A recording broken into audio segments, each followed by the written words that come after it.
Hello, ನಮಸ್ಕಾರ. Welcome to Bhavith vlog. ಈ vlog ನನ್ನ ಫಸ್ಟ್ ವ್ಲಾಗ್ ಆಗಿರುತ್ತೆ. ಇದರಲ್ಲಿ ನಾನು ಶಾವಿಗೆ ಉಪ್ಪಿಟ್ಟು ಮಾಡೋದು ಹೇಗೆ ಅಂತ ತೋರಿಸ್ತೀನಿ. ಬನ್ನಿ ಮಾಡೋಣ. ಮೊದಲಿಗೆ ಒಂದು ಬಾಣಲಿಯಲ್ಲಿ ಎಣ್ಣೆ ಕಾಯಕ್ಕೆ ಇಟ್ಕೊಳ್ಳೋಣ. ಸ್ವಲ್ಪ ನಿಮಗೆ ಒಂದು 4 ಸ್ಪೂನ್ ಆಗೋಷ್ಟು ಎಣ್ಣೆ ಹಾಕ್ಕೊಳ್ಳೋಣ. ಎಣ್ಣೆ ಕಾದ್ಮೇಲೆ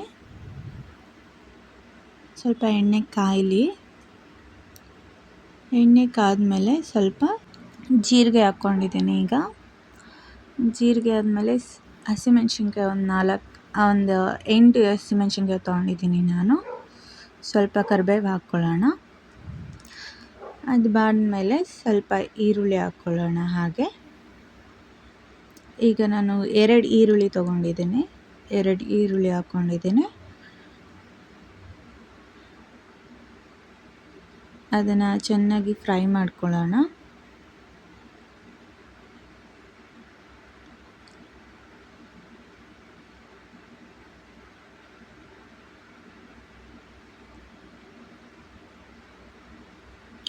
ಫ್ರೈ ಮಾಡ್ಕೊಂಡ್ಮೇಲೆ ಚೆನ್ನಾಗಿ ಸ್ವಲ್ಪ ಕೆಂಪಾಗಬೇಕು ಅದು. ಹಾಗೆ ಫ್ರೈ ಮಾಡ್ಕೊಳ್ಳೋಣ. ಈಗ ಟೊಮೆಟೊ ಹಾಕ್ಕೊಳ್ಳೋಣ. ನಾನು ಎಲ್ಲ ತರಕಾರಿನೂ ಉದ್ದುದಕ್ಕೆ ಹಚ್ಚಿಕೊಂಡಿದ್ದೀನಿ. ಸೊ ನಾವು ಶಾವಿಗೆ ಉಪ್ಪಿಟ್ಟು ಮಾಡ್ತಿರೋದ್ರಿಂದ ಉದ್ದುದಕ್ಕೆ ಹಚ್ಚಿಟ್ಕೊಂಡ್ರೆ ಸ್ವಲ್ಪ ಚೆನ್ನಾಗಿ ಕಾಣಿಸುತ್ತೆ. ಹಾಗಾಗಿ ಇದನ್ನು ಮಕ್ಳಿಗೂ ತಿನ್ನಿಸ್ಬೋದು, ಯಾಕಂದರೆ ನಾನು ಇದರಲ್ಲಿ ಯಾವುದೇ ಸಾಸಸ್ ಹಾಕಿಲ್ಲ. ಇದಕ್ಕೆ ಸ್ವಲ್ಪ ಅರಿಶಿನ ಹಾಕ್ಕೊಂಡಿದ್ದೀನಿ. ಆ್ಯಂಡ್ ನಿಮಗೆ ಏನು ತರಕಾರಿ ಬೇಕು ಅನಿಸುತ್ತೋ ಅದನ್ನು ಹಾಕೋಬೋದು. ನಾನಿಲ್ಲಿ ಒಂದು ಆಲೂಗೆಡ್ಡೆ ಮತ್ತು 2 ಕ್ಯಾರೆಟ್ ತೊಗೊಂಡಿದ್ದೀನಿ, ಸಣ್ಣದು.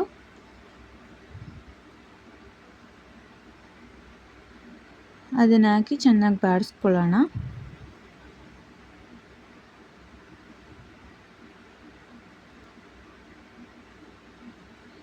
ಚೆನ್ನಾಗಿ ಬಾಡಿಸ್ಕೊಂಡು ಈ ಥರ ಕಲರ್ಫುಲ್ಲಾಗಿದ್ದರೆ ಮಕ್ಕಳು ಕೂಡ ತಿನ್ನೋಕ್ಕೆ ತುಂಬ ಇಷ್ಟಪಡ್ತಾರೆ. ನನ್ನ 2 ವರ್ಷದ ಮಗು ಇದ್ದಾನೆ. ಅವನಿಗೆ ಈ ಥರ ಪ್ಲೇಟ್ನ ಕಲರ್ಫುಲ್ಲಾಗಿ ಮಾಡಿಕೊಟ್ರೆ ಅವನಿಗೆ ತಿನ್ನೋಕ್ಕೆ ತುಂಬ ಇಷ್ಟಪಡ್ತಾನೆ. ಸೊ ನಾನು ಏನೇ ಅಡುಗೆ ಮಾಡಬೇಕಾದ್ರೂ ಅವನ ಮೈಂಡಲ್ಲಿ ಇಟ್ಕೊಂಡು ಸ್ವಲ್ಪ ಹೆಲ್ತಿಯಾಗಿ ಫುಡ್ ಪ್ರಿಪೇರ್ ಮಾಡ್ತೀನಿ. ಈಗ ಚೆನ್ನಾಗಿ ಬಾಡಿಸ್ಕೊಳ್ಳೋಣ. ಅದು ಸ್ವಲ್ಪ ಚೆನ್ನಾಗಿ ಫ್ರೈ ಆಗಬೇಕು ಮತ್ತು ತರಕಾರಿ ಎಲ್ಲ ಬೇಯಬೇಕು. ಸೊ ನೀವು ಉರಿನ ಸ್ವಲ್ಪ ಜೋರಾಗಿ ಇಟ್ಕೊಂಡೇ ಬೇಯಿಸ್ಕೊಳ್ಳಿ. ಅದು ಬೇಗ ಬೇಯುತ್ತೆ ಮತ್ತು ತಳ ಹತ್ತಲ್ಲ.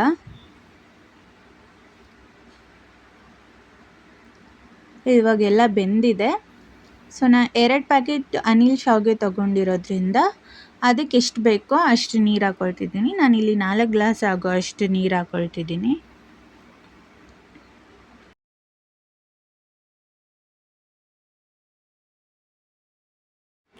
ನಾನಿಲ್ಲಿ 2 ಪ್ಯಾಕೆಟ್ ಅನಿಲ್ ಶಾವಿಗೆ ತೊಗೊಂಡಿರೋದ್ರಿಂದ 1 ಪ್ಯಾಕೆಟ್ಗೆ 400 ml ಆಗೋಷ್ಟು ನೀರು ಅಂದ್ರೂ 2 ಪ್ಯಾಕೆಟ್ಗೆ 800 ml ಆಗೋಷ್ಟು ನೀರು. ನಾನು ಇಲ್ಲಿ 4 ಗ್ಲಾಸ್ ನೀರು ತೊಗೊಂಡಿದ್ದೀನಿ.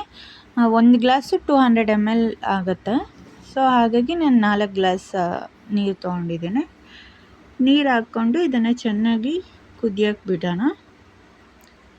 ಕುದ್ದಿದ್ದಾದಮೇಲೆ ನಾವು ಶಾವಿಗೆ ಹಾಕ್ಕೊಳ್ಳೋಣ. ನಾನಿಲ್ಲಿ ಒಂದು ಅರ್ಧ ಸೈಜ್ ಆಫ್ ಲೆಮನ್ ಕೂಡ ತೊಗೊಂಡಿದ್ದೀನಿ. ಸೊ ಅದು ಸ್ವಲ್ಪ ಕುದಿ ಬಂದಮೇಲೆ ನಾವು ಹಾಕೋಣ ಲೆಮನ್ನ. ಇವಾಗ ಕುದಿ ಬರ್ತಾ ಇದೆ. ಸೊ ಇವಾಗ ಅರ್ಧ ನಿಂಬೆಹಣ್ಣು ತೊಗೊಂಡಿದ್ದೀನಿ, ಅದನ್ನು ಹಾಕ್ಕೊಳ್ಳೋಣ. ಇಲ್ಲಿ ನಾನು ಯಾವುದೇ ಥರದ ಪೌಡರ್ ಆಗಲಿ, ಚಿಲ್ಲಿ ಪೌಡರು ಅಥವಾ ಸೋಯಾ ಸಾಸು ಆ ಥರ ಯಾವುದೇ ಥರದ ಪೌಡರ್ಸು ನಾನು ಹಾಕ್ಕೊಂಡಿಲ್ಲ. ಈಗ ನಾನು ಅನಿಲ್ ಶಾವಿಗೆ ತೊಗೊತಿದ್ದೀನಿ. 180 ಗ್ರಾಮ್ದು ಇದು ಅನಿಲ್ ಶಾವಿಗೆ. ಸೊ ಇದು ಶಾವಿಗೆ ಉದ್ದ ಇರೋದ್ರಿಂದ ನಾವು ನಾರ್ಮಲ್ ಮ್ಯಾಗಿ ತಿನ್ನೋ ಥರನೇ ಫೀಲ್ ಕೊಡುತ್ತೆ ಈ ಶಾವಿಗೆ. ಸೊ ನಾನು ಅದಕ್ಕೆ ಶಾವಿಗೆ ಭಾತನ್ನ ನಾನು ಇದರಲ್ಲೇ ಅನಿಲ್ ಶಾವಿಗೆಯಲ್ಲೇ ಮಾಡ್ತೀನಿ. ತುಂಬ ಚೆನ್ನಾಗಿರುತ್ತೆ, ತುಂಬ ಟೇಸ್ಟಿಯಾಗಿರುತ್ತೆ.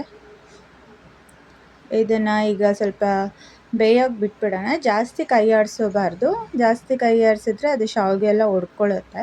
ಸೊ ಇವಾಗ ಬೆಂದಿದೆ. ಮೇಲ್ಗಡೆ ಗಾರ್ನಿಷಿಂಗ್ಗೆ ಅಂತ ಕೊತ್ತಂಬರಿ ಹಾಕಿದ್ದೀನಿ. ಈಗ ನೀವು ಪ್ಲೇಟ್ಗೆ ಹಾಕ್ಕೊಂಡು ತಿನ್ಬೋದು. ಸೊ ಇಷ್ಟ ಆದರೆ ಪ್ಲೀಸ್ ಸಬ್ಸ್ಕ್ರೈಬ್ ಮಾಡಿ ನನ್ನ ಚಾನಲ್ನ, ಲೈಕ್ ಬಟನ್ ಕೊಡಿ.